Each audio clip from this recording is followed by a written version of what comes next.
Episode 23. కార్లో కూర్చొని నీకోసమే వచ్చేస్తున్నా బేబీ, ప్లీజ్ ప్లీజ్ నీ చెట్టి బేబీని క్షమించవా అని మనసులోనే వేడుకుంటూ ఎంతో సంతోషంగా ఆఫీస్ లోపలికి అడుగుపెట్టింది హరి. తనతో పాటే కిట్టు అంకుల్ కూడా వస్తుంటే, పర్లేదు అంకుల్ నేను వెళ్తానులేండి. అలాగే అమ్మా జాగ్రత్త అన్నాడు డ్రైవర్. హా చెప్తూనే లోపలికి వెళ్ళింది హరి. పెళ్ళైన ఇన్ని రోజుల తర్వాత తన భర్త ఆఫీస్ని చూడడంతో ఒకంత ఆశ్చర్యంగానే చూస్తూ లోపలికి వెళ్ళింది హరి. ఎంట్రీలోనే రిసెప్షన్లో హరిని చూసిన రిసెప్షనిస్ట్ వెంటనే గుర్తుపట్టేసి పరుగున తన దగ్గరికి వెళ్ళిపోయి, మేడం మీరు మిస్సెస్ హరిత గౌరవ్ చక్రవర్తి కదండి ఎగ్జైటెడ్గా అడుగుతుంటే, మొదటిసారిగా తన భర్త పేరుతో పాటు కలిసి వింటున్న తన పేరుపై ఇష్టం మునుపటి కంటే ఇంకాస్త పెరిగిపోయి బుద్ధిగా తల ఊపింది. హా మేడం మిమ్మల్ని నేను చూశాను, అందుకే చాలా బాగా గుర్తుపట్టాను. చూసారా నేను ఎంత బాగా గుర్తుపెట్టుకున్నానో మిమ్మల్ని. నా మెమరీ పవర్ అలాంటిది మేడం. మరి ఎవరినైనా ఒక్కసారి చూస్తే చాలు ఇట్టే గుర్తుపట్టేస్తా. ఏంటి మేడం సార్ కోసం వచ్చారా? తనని కనీసం ఇంచు కూడా మాట్లాడనివ్వకుండా తనలో తనే లోడ వాగేస్తుంటే, వాగుడుకైనా ఏంటి ఇలా వాగేస్తుంది అనుకుంటూనే, అవునండి నన్ను తన క్యాబిన్ దగ్గరికి తీసుకెళ్లరా అని అడిగింది Hari. Oh sure ma'am, come నాతో రండి చెప్తూనే తన పక్కన నడుస్తూ, మీరు చాలా అందంగా ఉన్నారు మేడం, రియలీ మీ వాయిస్ కూడా చాలా బాగుంది, మీ డ్రెస్సింగ్ సెన్స్ కూడా సింప్లీ సూపర్ మ్యామ్. తను ఎందుకు మరి అంత ఓవర్గా మాట్లాడుతుంది అన్నది అర్థం కావట్లేదు మన బేబీకి. ఏంట్రా బాబు ఇలా నసలా పట్టుకుంది నన్ను లోపల విసుక్కుంటూనే తన వెంట నడిచింది హరి. ఇదే సార్ క్యాబిన్ మేడం, మీరు ఇక్కడే కూర్చోండి, నేను ఇప్పుడే వెళ్ళి సార్కి చెప్తాను అతి వినయంగా చెప్తున్న ఆ అమ్మాయిని పైనుంచి కింద వరకు చూస్తూ, అలాగే అనేసి క్యారేజ్ బ్యాగ్ని టేబుల్పై పెట్టేసి చుట్టూ చూసింది హరి.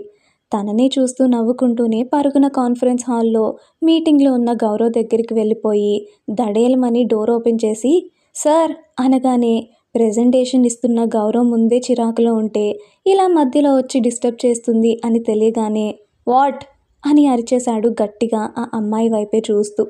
అతని ఆ ఒక్క చూపుకే జడిసి ఒక అడుగు వెనక్కి వేసి, అది సార్ మీ వైఫ్ వచ్చారు వణుకుతూనే చెప్పింది. అది విన్న గౌరవ్, వాట్ అని తన మొబైల్లో ఉన్న పర్సనల్ సీసీటీవీ క్యాబిన్ ఫుటేజ్ని ఓపెన్ చేసి చూస్తే, తన క్యాబిన్ అంతా చుట్టూ చూస్తూ ముఖంపై చిట్టి చిరునవ్వుతో కనిపించింది తన ప్రేయసి. తనని చూడగానే ముఖంపై ఉండే చిరాకు ప్లేస్లో బుజ్జి చిరునవ్వు ఎలా వచ్చిందో వచ్చేసింది. చిట్టి ఏం చేస్తున్నావు ఇక్కడ లోపల అనుకుంటూనే, okay man we will continue the meeting after some time చెప్పేసి వచ్చేశాడు క్యాబిన్లోకి. రావటమే తన టేబుల్పై ఎంతో అందంగా జంటగా కలిసి దిగిన వాళ్ళ కపుల్ ఫోటో ఫ్రేమ్నే చూస్తున్న తన ఇష్టసఖినే చూస్తూ కర్టన్స్ క్లోజ్ చేసేశాడు. ఎంతో ప్రేమగా ఫోటోని తడుముతూ చూస్తున్న మన పాపకి గౌరవ్ వచ్చిన సంగతి కూడా తెలియలేదు. దగ్గరికి వస్తూ తననే టాప్ టు బాటమ్ చూస్తున్నాడు ఆ చిలిపి కళ్ళేసుకొని. అప్పుడే సారీ మార్చేసావని దొంగదాన, ఎందుకు అలా అన్నావు? ఎప్పుడు నిన్ను చూసినా సెకండ్ ఆలస్యం చేయకుండా అతుక్కుపోయే నేను ఈరోజు నా మనసు నీ వైపు పీకుతున్నా అదే మనసుకి తగిలిన గాయం మానలేకపోతుంది తన మనసులోనే అనుకుంటూ దగ్గరికి వచ్చి తన చైర్లో కూర్చొని తనని కనీసం చూడను కూడా చూడకుండా ల్యాండ్లైన్ నుంచి ఎవరికో కాల్ చేయడానికి ఫోన్ తీసుకున్నాడు. ప్రియసకుడిని చూడగానే కళ్ళల్లో మెరుపు రావడం ఆలస్యం. ఏమండి అంటూ దగ్గరికి రావాలి అని చూస్తున్న తనని చూడకుండానే చెయ్యి అడ్డుపెట్టి ఆపేశాడు. ఆ చిట్టి ప్రక్రియకే మనసంతా బాధేసింది హరికి. గుడ్లల్లో నీళ్లు కూడా తిరిగిపోయాయి. కంట నీరుతో తన పతి వైపే చూస్తుంది బాధగా. ఎవరికో కాల్ చేసి, వెంటనే నా క్యాబిన్కి రండి చెప్పేసి చైర్ని వెనక్కి తిప్పుకొని కూర్చున్నాడు. అది చూడగానే ఇక ఏడుపు ఆగలేదు దానికి. ఏమండి సారీ అండి, ఏదో పొరపాటున నోటి దూల వల్ల వచ్చిన మాటనే కానీ మీపై నమ్మకం లేక కాదండి. ప్లీజ్ కదా ఇలా నన్ను దూరం పెట్టకండి, నా వల్ల కావట్లేదు, ప్లీజ్ నాతో మాట్లాడరా, సారీ చెప్తున్నాను కదా, ఇదే లాస్ట్, ఇంకెప్పుడు అలా చేయను, ప్లీజ్ అండి నన్ను క్షమించరా అని క్యూట్గా బ్రతిమలాడుతూనే వెనక నుంచి తనని హత్తుకోవడానికి అని ముందుకు అలా అడుగు వేసిందో లేదో.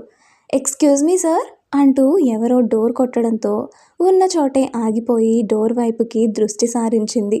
అటుగా ఉన్న గౌరవ్కి ప్రియురాలి నుంచి అంతటి బాధ గొంతును వినగానే మనసు మెలిపెట్టి తన ఏడుపుని చూడలేక, వినలేక, తిరిగి మాట్లాడలేక మధ్యలో సతమతమైపోతూ ఉండగానే సార్ అంటూ ఎవరో రావడంతో మెల్లిగా ఇటు తిరిగిన తనకి అతి చేరువలో తన ప్రేయసి దర్శనమిచ్చి ఇందాక వచ్చిన ఆ కన్నీటి చుక్కలు మెల్లిగా తన బుగ్గల పైకి జారుతూ కనిపించాయి.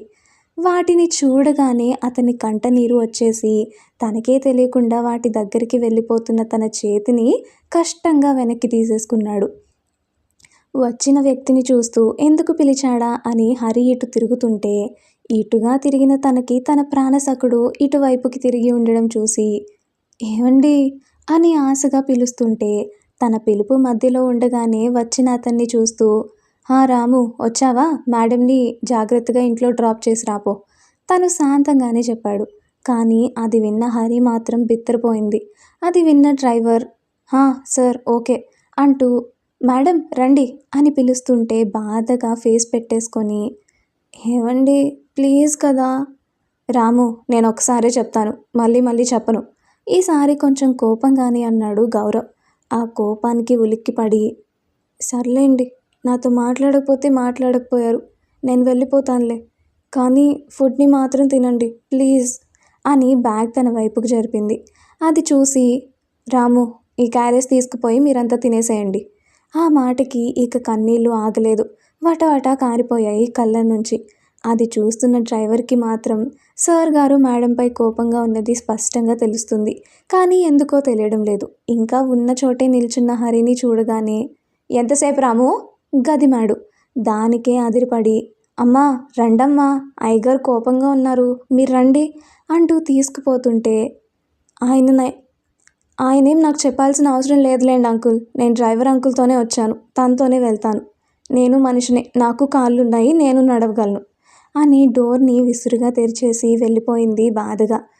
కళ్ళ నీటిని తుడుచుకుంటూ వెళ్తున్న తన ప్రియురాల్ని చిరునవ్వుతో చూస్తూ మనలో రగిలే కోపాలు కోట్లాటలు ఆఫీస్ వరకు ఎందుకు బేబీ, ఇంటికొచ్చాక చూసుకుందాంలే నాన్న చిన్నగా తనలో తానే అనుకుంటూ తన ఫ్లోర్ నుంచి కిందికి చూసిన తనకి కోపంగా వెళ్తున్న సతీమోము కనిపించగానే ముఖంపై విరిసిన ఆ చిరునవ్వు ఇంకాస్త వికసించింది ఆ పెదవులపై.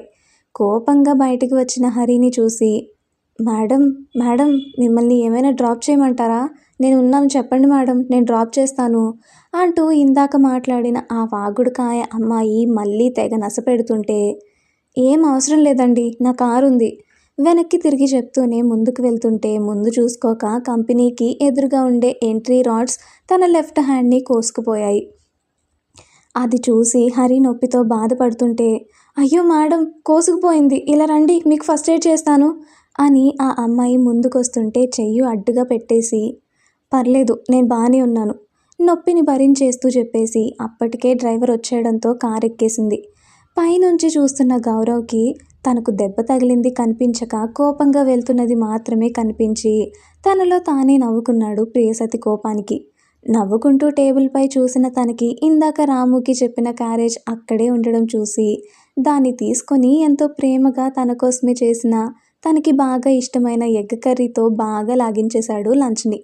మార్నింగ్ కూడా ఏం తినకపోవడంతో కాస్త ఎక్కువగానే తినేశాడు. లవ్ యూ బేబీ, నా ఫేవరెట్ చేసుకొని తీసుకొచ్చావు. అయినా అసలు ఆ మాట ఎలా వచ్చింది నీ నోటి నుంచి, ఇప్పటికీ దాని బాధ తగ్గట్లేదు నాకు, దొంగదానా. ప్రియురాల్ని ముద్దుగా కసురుకుంటూనే ప్రేమగా తన షర్ట్ స్మెల్ చూస్తూ అలా వెనక్కి వాలాడు. కార్లో వెళ్తుంటేనే టిష్యూతో గాయాన్ని క్లీన్ చేసుకుంటుంటే అది చూసిన డ్రైవర్ అయ్యో అమ్మా బ్లడ్ పోతుంది మా, ఈ ఫస్ట్ ఎయిడ్ తీసుకోండి, ఏదైనా హాస్పిటల్కి తీసుకెళ్ళమంటారా టెన్షన్గా అడుగుతుంటే ఏం అవసరం లేదులేండి అంకుల్, ఇంటికి పదండి. అది కాదమ్మా, వెళ్ళమన్నానా. ఖచ్చితంగా వచ్చిన తన మాటని కాదనలేక ఇంటి ముందు కారు ఆపేశాడు కిట్టు అంకుల్. కార్ దిగగానే వడివడిగా అడుగులేస్తూ ధారాళంగా వస్తున్న కన్నీళ్లను తుడుచుకుంటూనే చకచకా లోపలికి నడుస్తుంటే తనని చూసిన అత్తమామలు బేబీ ఏమైందిరా అంత ఫాస్ట్గా వెళ్తున్నావు అంటున్నా పట్టించుకోక స్పీడ్గా వెళ్ళిపోయి బెడ్ మీద పడిపోయి వెక్కి వెక్కి ఏడ్చేస్తుంది. కోడలి ప్రవర్తనకి ఇద్దరు మొహమొహాలు చూసుకొని మెల్లిగా తన గదికి వెళ్దాం అనుకునేలోపు, అయ్యగారు అంటూ వచ్చిన కిట్టు అంకుల్ తనకి గాయం అయిన సంగతి అంతా చెప్పేసి వెళ్ళిపోయాడు. అది విన్న చక్రి, దాని పరిస్థితి చూడు లల్లి, అసలు ఆఫీస్లో ఏం జరిగిందో నేను కనుక్కుంటా చెప్తూనే ఫోన్ తీసుకొని బెడ్రూమ్లోకి వెళ్ళిపోయాడు చక్రి. కోడలి దెబ్బ కోసమని ఫస్ట్ ఎయిడ్ తీసుకుంది, కానీ దెబ్బ మరీ ఎక్కువగా ఉంటే సెప్టిక్ అయ్యే ఛాన్స్ ఉన్నాయి అనేసి పసుపు అయితే బెటర్ అనుకొని కొంచెం పసుపు తీసుకొని వెళ్ళింది పైకి. రూమ్లోకి వెళ్ళిన చక్రి వెంటనే కొడుక్కి కాల్ చేసి విషయం తెలుసుకుని 4 జీవాట్లు పెట్టేసి, అది నీ కోసమని అంత కష్టపడి ఇష్టంగా చేసుకొస్తే ఏంట్రా నీ మొండిపట్టు, ఇంతసేపు అయినా అలానే ఉంటావా, కోపంగా అరుస్తూనే బిడ్డకి హితబోధ చేసేశాడు. ఆయన అంటున్న మాటల్ని కూల్గా వింటూ, డాడీ తన పరిస్థితి ఇప్పుడు బాగాలేదు, అందుకే ఇంటికి వచ్చాక చూద్దాంలే, మళ్ళీ ఆఫీస్లో ఎక్కడ బర్స్ట్ అయిపోతుందేమో అనేసి ఇంటికి పంపించా, మీరేం టెన్షన్ పడకండి. కాస్త అది అన్న మాటకి బాధ అయితే ఉంది, కానీ దానిపై కోపం రాలేదు. అనవసరంగా మా గురించి ఆలోచించక నేను వచ్చేంత వరకు నా పిల్లాన్ని జాగ్రత్తగా చూసుకోండి, సరేనా. నాకు మీటింగ్ ఉంది డాడీ, నేను మళ్ళీ చేస్తా, బాయ్. తను పాటికి తను లొడలొడ మాట్లాడుతూనే పోయాడు. కనీసం బిడ్డకి దెబ్బ తగిలింది కూడా చెప్పనివ్వలేదు బడుద్దాయి. కొడుకుని ముద్దుగా కసురుకుంటూనే కోడల దగ్గరికి తరలాడు చక్రి. పైకి వచ్చిన లలితకి ఇంకా అలానే బెడ్పై పడుకుంటూ బోరున ఏడుస్తున్న కోడల్ని చూడగానే మనసు కలుక్కుమని, హరి చిన్నగా పిలుస్తూనే దగ్గరికి వెళ్ళి మెల్లిగా పైకి లేపి బెడ్ రెస్ట్కి ఆనిచ్చి కూర్చోబెట్టి సైలెంట్గా తనకు తగిలిన దెబ్బని మొదట డెటాల్తో క్లీన్ చేసేసి చీరుకుపోయిన దెబ్బపై పచ్చగా పసుపు పెట్టేసింది. అంతే, దెబ్బకి ప్రాణం పోయేంత నొప్పి రావడం ఆలస్యం. దాని గుడ్లు ఎర్రగా అయిపోయాయి. దెబ్బ మంట వల్ల కళ్ళల్లో నుంచి వాటర్ అయితే వచ్చేస్తున్నాయి, కానీ మనిషిలోనే ఎలాంటి చలనం లేదు. స్ట్రైట్గా కూర్చొని వాళ్ళ బెడ్కి ఎదురుగా నిలువెత్తు పెద్ద ఫోటో ఫ్రేమ్, వాళ్ళిద్దరూ కలిసి జంటగా దిగిన ఫోటో. అందులో నా చిట్టి అంటూ తన మెడ చుట్టూరా ఒక చెయ్యేసి ఇంకొక చెయ్యి తన రిబ్స్పై పెట్టి వెనక నుంచి హత్తుకున్న స్టిల్ గౌరవ్ది అయితే, అలా తన మెడపై వేసిన తన పతి లెఫ్ట్ హ్యాండ్ మణికట్టుని హరి రైట్ హ్యాండ్ పిడికిలతో గట్టిగా బిగించి పట్టుకొని మిగిలిన తన లెఫ్ట్ హ్యాండ్ని తన రిబ్స్ పైన వేసిన గౌరవ్ రైట్ హ్యాండ్ మీద రాస్తూ పెట్టిన స్టిల్ హరిది. అలాంటి ఒక ఫోటోతో దిగిన ఫోటో ఫ్రేమ్ అది. అది గౌరవ్కి ఎంతో ఇష్టమైన హగ్ అండి. ఎంతైనా మన బాబుది యునీక్ స్టైల్ కదా. తన ప్రేమ సక్సెస్ అయ్యాక వాళ్ళిద్దరూ కలిసి దిగిన మొట్టమొదటి అందమైన ఫోటో అదే. దాన్నే రెప్పవాల్చకుండా చూస్తుంది హరి. మనసులో మాత్రం సారీ అండి, ప్లీజ్ మాట్లాడరా నాతోటి అని జపం చేస్తూనే ఉంది. కోడలి ప్రవర్తన తెలుస్తున్నా పెద్దగా కదిలించలేదు లలిత. కదిలించినంత ఎక్కువ బాధపడిపోతుంది అనేసి. ఇంతలోనే కోడలి కోసం అని పైకి వచ్చిన చక్రికి లలిత గాయానికి పసుపు పెడుతూ కనిపిస్తుంటే, హే లల్లి, నీకేమైనా పిచ్చా, ఫస్ట్ ఎయిడ్ ఉంది కదా, అది కట్టొచ్చు కదా, ఇలా పసుపు పెడతారా ఎవరైనా, బిడ్డకి నొప్పి తీస్తుందే, తీ అని కంగారుగా అరుస్తుంటే కంగారుగా అంటున్న మామ మాటలు వినపడి, పర్లేదు మావయ్య, నాకు ఇది అలవాటేలేండి, మీరేం టెన్షన్ పడకండి, తగ్గిపోతుంది. కానీ మీ అబ్బాయి మనసులో ఉన్న నాపై కోపాన్ని మాత్రం ఎలా తగ్గించాలో తెలియట్లేదు మావయ్య. ఆయన నాతో అలా ఉంటుంటే సహించలేకపోతుంది నా మనసు. చచ్చిపోవాలనిపిస్తుంది. ప్లీజ్ మావయ్య, ప్లీజ్ మీరైనా ఆయనకి చెప్పి నాతో మాట్లాడమనరా.